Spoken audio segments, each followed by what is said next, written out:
English ল্যাঙ্গুয়েজে সেটা speaking হোক বা রিটেন হোক, আমরা জানি টেন্সের অনেক গুরুত্ব আছে। তো সেই দিক থেকে বিচার করে আমরা টেন্সের ভাগগুলো পড়ি, কোন টেন্সে কি রুলস ইউজ করা হয়, কোথায় কি অক্সিলারি লাগে, কোথায় মেন ভার্ব কি থাকে, কোথায় ভার্বের সঙ্গে আইএনজি যোগ হয়, কোন ধরনের সেন্টেন্স অর্থাৎ নেগেটিভ বা ইন্টারোগেটিভে যেমন অক্সিলারি গুলো এগিয়ে আসে, এগুলো আমরা শিখি। তবে তার সঙ্গে একটা জিনিস অনেকে মিস করে যায়, যেটা শেখার জন্য গ্রামারটা বা ইউজটা অসম্পূর্ণ থেকে যায়, সেটা হলো সেই সমস্ত টেন্স গুলো আমরা কোথায় ইউজ করব। যেমন গতদিন আমি শিখিয়েছি যে প্রেজেন্ট ইনডিফিনিট বা প্রেজেন্ট সিম্পল প্রেজেন্ট টেন্সটা কোথায় ইউজ করব। আজকে আমরা দেখব প্রেজেন্ট কন্টিনিউয়াস টেন্সটা কোথায় ইউজ করব, এবং এটা খুবই দরকার।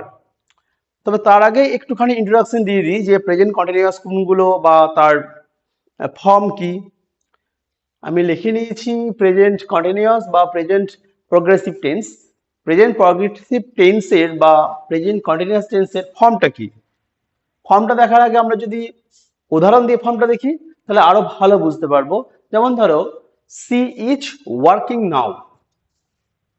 সি ইজ ওয়ার্কিং নাও, এটা একটা প্রেজেন্ট কন্টিনিউয়াস টেন্সের এক্সাম্পল।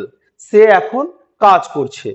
এটা সাবজেক্ট, এটা ভার্ব, আর এটা বাদ বাকি রেস্ট। অবজেক্ট একটা সেন্টেন্সে থাকতেও পারে, না থাকতেও পারে, দ্যাট ডাজন্ট ম্যাটার। এখন ভার্বের কি কন্ডিশন, সেটাই আমাদের টেন্সের ব্যাপার। ভার্ব থাকে অ্যাম বা ইজ বা আর অক্সিলারি লাগে, আর যে মেন ভার্ব থাকে, যেমন এখানে আছে ওয়ার্ক মেন ভার্ব, ওয়ার্কের সঙ্গে আইএনজি যোগ আছে, মেন ভার্বের সঙ্গে ভি প্লাস আইএনজি থাকে। এখন এগুলো কি নেগেটিভ হয়? অবশ্যই নেগেটিভ হতেই পারে। যেমন সি ইজ ওয়ার্কিং নাও হতে পারে নেগেটিভে she is not working now. এটা ইন্টারোগেটিভ হতে পারে, ইন্টারোগেটিভ হলে অক্সিলারিটা অর্থাৎ অ্যাম ইজ আর এর মধ্যে একটা আগিয়ে আসবে। যেমন হতে পারে ইজ সি ওয়ার্কিং নাও, সে কি এখন কাজ করছে। এই যে ইজ সি ওয়ার্কিং নাও, এই কথাটা না, সে কি এখন কাজ করছে, মানে এখন কোনো হাতের কাজ করছে, এটাও হতে পারে। আবার বলতে পারি ইজ সি ওয়ার্কিং নাও, সে কি এখন কাজ করে নাকি বাড়িতে বসেই থাকে, এমন ক্ষেত্রেও হতে পারে। তো সেটাই আজকে আমরা ক্লিয়ার করব।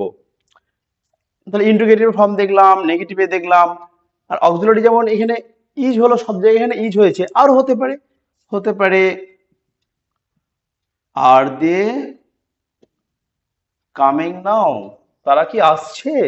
না, ওটা যদি নাও থাকে তাও নো প্রবলেম। ওকে, এখন মেন ব্যাপারটাই হচ্ছে ভার্বের সঙ্গে আইএনজি আর অক্সিলারি অ্যামিজ আর বসবে, বাস, এটা হলো ফর্মুলা। কিন্তু আমরা আমাদের আজকে যেটা মেন বিষয় সেটা হলো তার ইউজটা দেখা। এখন আমরা ইউজটা দেখে নেব, বোর্ডটা ক্লিয়ার করে নিই। ইউজটা প্রেজেন্ট কন্টিনিউয়াস বা প্রেজেন্ট প্রোগ্রেসিভে সব থেকে বেশি যেটা ইউজ হয় সেটা হলো যে অ্যাকশনটা বর্তমানে চলছে সেটা প্রকাশ করার জন্য। অর্থাৎ প্রথমেই যে পয়েন্টটা লিখবো সেটা হলো অ্যান অ্যাকশন গোয়িং অন নাও, বর্তমানে এক্ষুনি যে অ্যাকশনটা চলছে। তাহলে আমরা এক নম্বরে লিখবো অ্যান অ্যাকশন গোয়িং অন নাও, অর্থাৎ বর্তমানে যে অ্যাকশনটা এখন চলছে সেটা ইন্ডিকেট করতে আমরা প্রেজেন্ট কন্টিনিউয়াস বা প্রেজেন্ট প্রোগ্রেসিভ টেন্স ইউজ করব।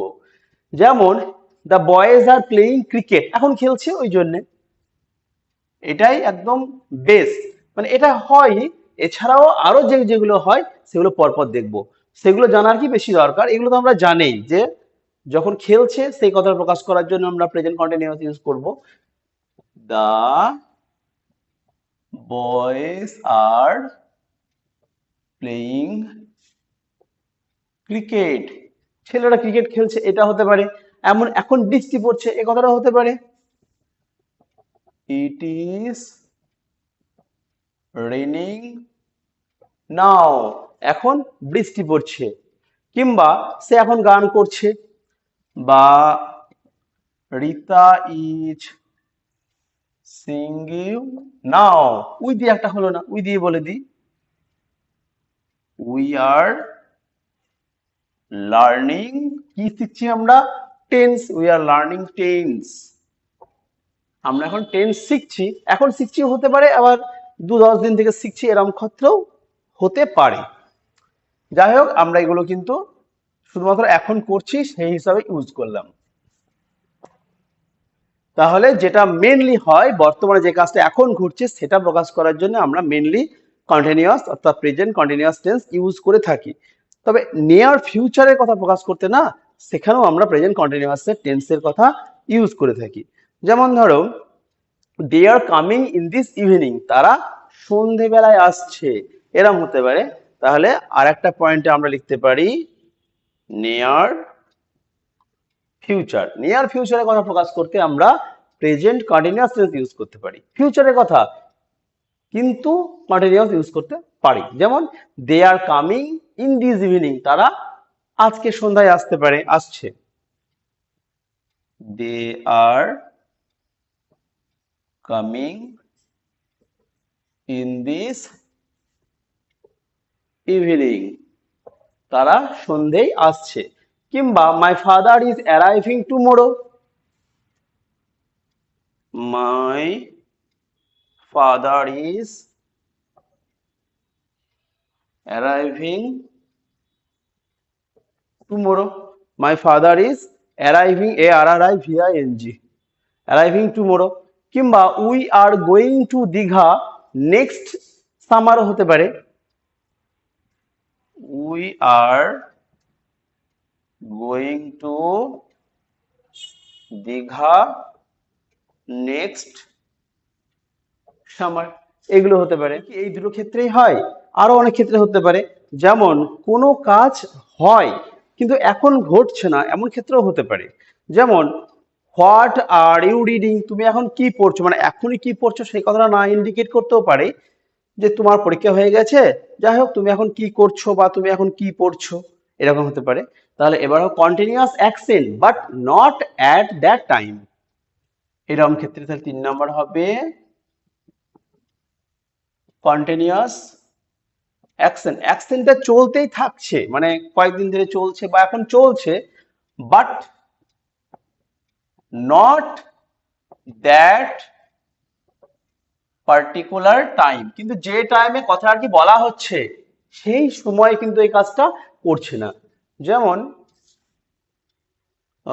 What are you reading now, কেউ কিন্তু চা খেতে গেছে কিন্তু এখন বই পড়ছে না, কিন্তু জিজ্ঞেস করলো যে what are you reading now, তুমি এখন কি পড়ছো, সে হয়তো ম্যাকবেথ পড়ছে, তখন সে অ্যান্সার কি করবে, পড়ছে মানে কি তখনই কি পড়ছে, সে হয়তো একদিনে তো বইটা শেষ হয়ে যাবে না, হয়তো 2-10 দিন 2-5 দিন ধরে পড়ছে, সেক্ষেত্রেও বলতে পারে। সে কি বলবে, নাও আগে বলবে, now I am reading Macbeth, আমি এখন ম্যাকবেথ পড়ছি, এগুলো ক্ষেত্রে হতে পারে। কিংবা এখন বলতে পারে কেউ একজন অফিসে কাজে খুব ফাঁকি দেয়, এখন কিন্তু কাজ করছে, সেক্ষেত্রে বলা যেতে পারে mister Das is working regularly, mister Das is working regularly. যাই হোক, মিস্টার দাস, রাগ করেন না। কিংবা হতে পারে what are you doing after exam, এক্সামের পরে তুমি কি করছো, মানে এখন এখনই করছো ব্যাপারটা না, এক্সামের পরে কি ঘুরতে যাচ্ছ না বই পড়ছো, কি করছো, হতে পারে এরকম what are you doing after exam, এক্সামের পরে কি করছো। দেখো, এটা ইন্টারোগেটিভ হলো, এটা অ্যাসার্টিভ হলো। আবার নেগেটিভও হতে পারে, now I am not reading Macbeth, যাই হোক, অন্য কোশ্চেনের ভিত্তিতে হতে পারে তখন। আর তাছাড়া তাছাড়া আরো কোন কোন জায়গায় হতে পারে প্রেজেন্ট কন্টিনিউয়াস, যেমন ধরো চেঞ্জিং সিচুয়েশন, এখন যেমন ইন্ডিয়া এখন প্রোগ্রেস করছে, ইন্ডিয়ার সিচুয়েশন চেঞ্জ হচ্ছে, এই জায়গায় হতে পারে। তাহলে 4 নম্বর পয়েন্ট লিখবো চেঞ্জিং সিচুয়েশন, হতে পারে ইন্ডিয়া ইজ ডেভেলপিং, ডেভেলপিং নাও, এখন ওয়েদার চেঞ্জ হতে পারে দ্য ওয়েদার ইজ চেঞ্জিং, আবহাওয়া চেঞ্জ হচ্ছে। এরকম প্রেজেন্ট কন্টিনিউয়াস টেন্স আরো কিছু ক্ষেত্রে হতে পারে, যেমন সাম work may be going at any time, কোনো একটা কাজ যে কোনো সময় ঘটে, কোনো একটা পার্টিকুলার কাজ হয় তখন ঘটে। যেমন ধরো ইউ লুক লাভলি, তোমাকে দেখতে সুন্দর লাগে। হোয়েন ইউ আর স্মাইলিং, যখন তুমি হাসো। তাহলে এগুলো আর পয়েন্ট দিলাম না, এক্সাম্পল দিয়ে দিই। You look lovely when you are smiling, যখন তুমি হাসো তোমাকে দেখতে সুন্দর লাগে। তো এই যে প্রেজেন্ট কন্টিনিউয়াস টেন্সের ইউজ গুলো শিখছি, এগুলো না জাস্ট ওভারঅল আইডিয়াটা দেওয়া গেল, কিন্তু যখন আমরা কনটেক্সটে পড়বো তখন আরো বেশি মানে এগুলোকে ভাববো, তখন আইডিয়াগুলো আরো ক্লিয়ার হবে। যেখানে যেখানে কন্টিনিউয়াস টেন্স দেখতে পাবো সেই সিচুয়েশনটা ভাববো, তাহলে সেই সিচুয়েশনের সঙ্গে যদি ম্যাচ করি যে কোন জায়গায় কন্টিনিউয়াস টেন্স ইউজ হচ্ছে, তাহলে আমাদের আইডিয়াটা আরো ক্লিয়ার হবে। মানে এগুলাই কি সব তা নয়, আরো হতে পারে রিপিটেড কোনো অ্যাকশন হচ্ছে ধরো, সেক্ষেত্রে হতে পারে why are you disturbing me again and again, হতে পারে why are you disturbing me